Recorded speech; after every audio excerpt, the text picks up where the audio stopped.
forces Calendar into a save down to his left. Big save there. Joseph Martinez from 25 yards on, tries the curl. Negri trying to flick it through, and it comes to the back post, and it's a debut goal for Serhii Krivtsov. Hits it off the post. Borgelin saved off the line. Borgelin again has scored.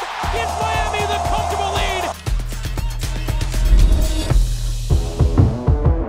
Inter Miami bouncing back in the U.S. Open Cup through to the fourth round after beating Miami FC in midweek. Will now look to carry this form into the league as they take on Columbus Crew this weekend. Welcome into the Inter Miami Show. My name is Chris Whittingham. I'm here with the former Arsenal West Brom, England, and Inter Miami defender Kieran Gibbs, as I am each and every week. And we'll take you through the week that was for Inter Miami, look back on the performance in Houston, look at DeAndre Yedlin's performance, the U.S. men's national team, and look ahead at the weekend to Inter Miami's match away in Columbus as they travel to Ohio. But Kieran will look back on the league and the performance against Houston. It's a 1-0 defeat, but you can't really fault too many aspects of the performance.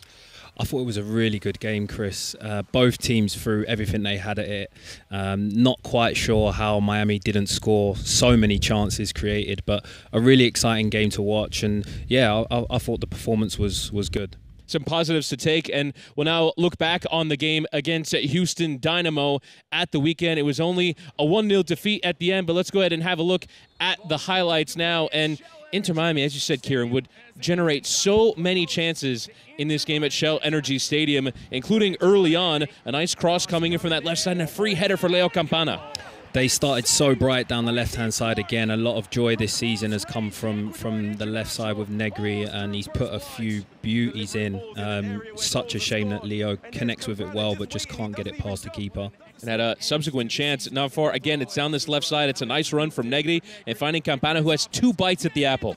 Yeah, this one I was just so surprised it didn't go in. I mean, I'm not quite sure what more the boys have to do, to be honest. But, you know, they kept plugging away throughout the 90 minutes.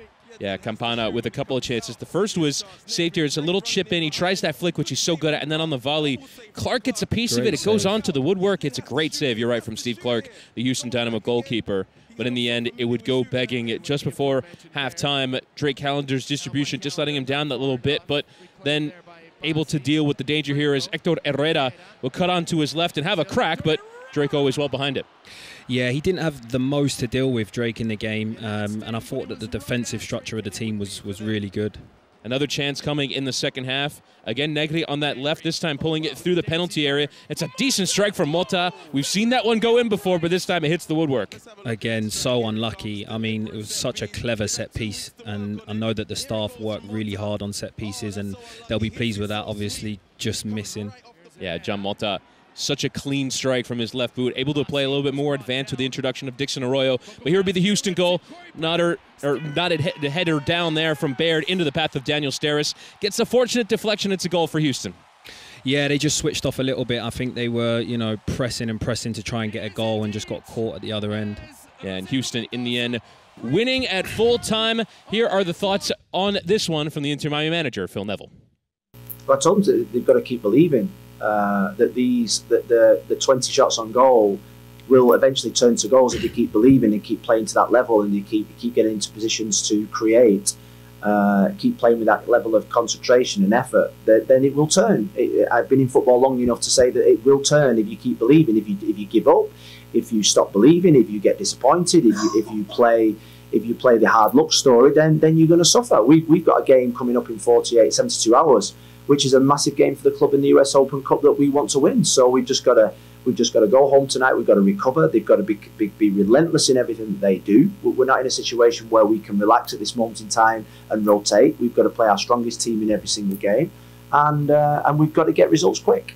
So how, Kieran, do you maintain that belief when luck is sort of going against you at the moment, and you believe like you're putting in good performances, like the team is playing well, but it ultimately doesn't result in 3 points and victories? Yeah, I think Phil summed it up there.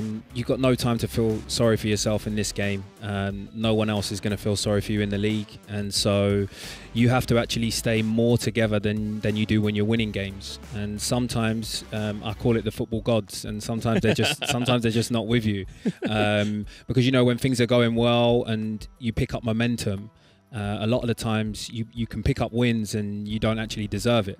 So the performances are there. They just have to believe in what the manager's doing, and I'm sure they do. They have to stick together, and there's no doubt that if they keep putting performances in like this, that they're going to turn it around. I'm going to be the ugly American and call them the soccer gods. The soccer gods need to be in our favor. But you have Dixon Arroyo and Kamal Miller making their debuts in this game, both starting for Inter Miami in their first appearance since the big acquisition from CF Montreal and, of course, from Emelec in Ecuador. What did you make of their debuts? Yeah, bright starts, both of them, to their Miami careers. Kamal was assured and assertive at the back.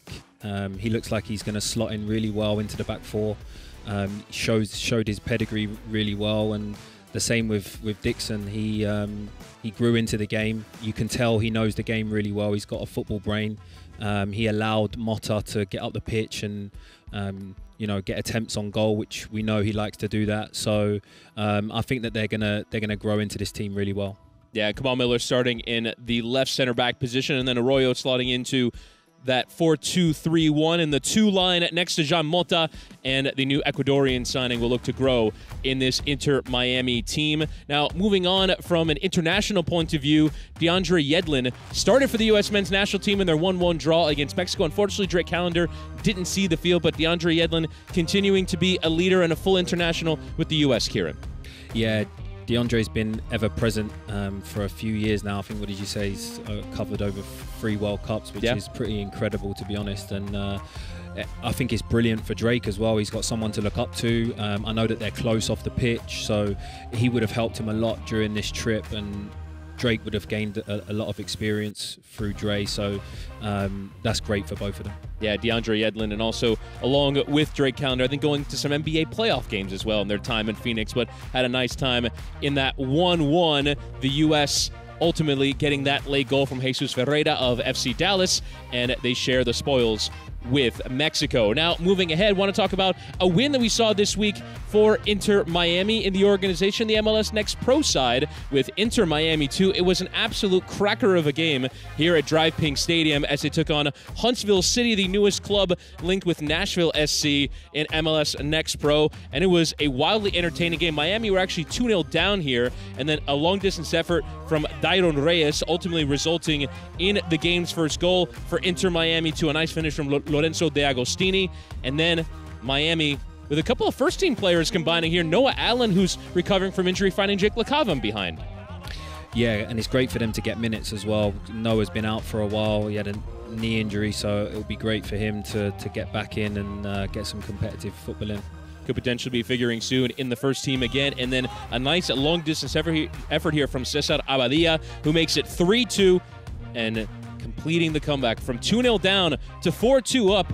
Dairon Reyes getting the goal to make it 4-2. It finished 4-3 on the night, but another win for Federico Higuain's side as he beat Huntsville City by 4-3. What a game it was here at Drive Pink Stadium. Now, let's look ahead to the weekend. Inter Miami taking on Columbus Crew. Wilfried Nancy's side off to a very good start in the MLS Eastern Conference. And it's time now for Kieran Gibbs' 3 points to 3 points, how Inter Miami are going to get the win on the day. Okay, so the first point this week is keeping Zelarayan quiet. I think he's their most dangerous player, and so it's going to be a big day for the deep holding midfielder and the back four. The second point is the battle for possession. Both teams like possession of the ball, and I think that whoever controls the majority of the game will have a better chance of winning. And the third thing is, can we be more clinical? We're creating so many chances right now. I'm not quite sure how we haven't scored, especially in the last game. But I think if we can just work out that final ball and put it in the back of the net, I think that will give us the best chance of winning.